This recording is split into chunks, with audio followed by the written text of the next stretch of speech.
pilot and father of two, 50, who died after his plane crashed and ignited into flames on a suburban Melbourne street, is regarded as a really good bloke by friends, as he's praised for steering away from nearby houses. The pilot, who died when his plane crashed over a suburban street, tearing down power lines before it caught fire in 7-metre high flames, has been revealed to be a father of two and a community volunteer.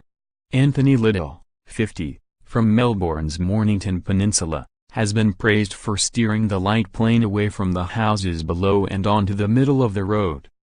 The respected pilot, described by friends as a really good bloke, was the sole occupant and was located deceased in his aircraft just after 5 p.m. in Mornington, in Melbourne's southeast, on Friday. The cause of the crash remains unknown and an investigation is underway. He was highly skilled and would have done this hundreds of times before. He knew what he was doing, a close friend of the pilot told the Herald Sunday. Ralph Gurry, a fellow pilot and friend, described Mr. Liddell as a meticulous and experienced pilot who was familiar with the area and a true gentleman of aviation. "You could not wish for a nicer guy. I just can't believe he is gone," he said. Friends and family laid flowers at the crash site to pay their tributes. The Oxford Aviation Academy General Manager Michael Drinkall confirmed the crash happened during a routine maintenance check flight, the Herald Sun reported. He also added that he had grounded its planes for the weekend. The Australian Transport Safety Bureau, ATSB, has sent investigators to Scarlett Street who will stay on site for several days and possibly take sections of the aircraft to a different facility for further inspection.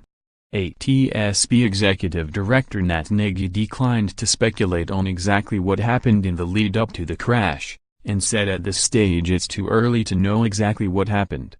"We can confirm that when the aircraft was on approach to land, it made a turn prior to colliding with the ground, destroying the aircraft," he said. Suggestions that Mr. Liddell may have been trying to land at a nearby oval were just speculation and there was no indication of engine failure at this stage, Mr. Nagy said.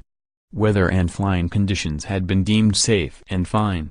Investigators will conduct an examination of the aircraft wreckage, components and parts, attempt to recover in-air data and air traffic control recordings, interview witnesses and look at maintenance records of the aircraft and the pilot's records to determine what caused the crash. It is unclear why the plane caught fire, and as no flight recorder was on board, any in-flight distress may not have been captured by the black box.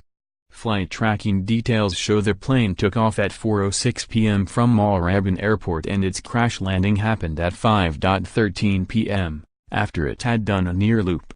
Brian Colby, a resident of the street of the crash, told the Herald Sun he had been waiting for this to happen for 30 years and other residents wanted the nearby Mornington Airport to go.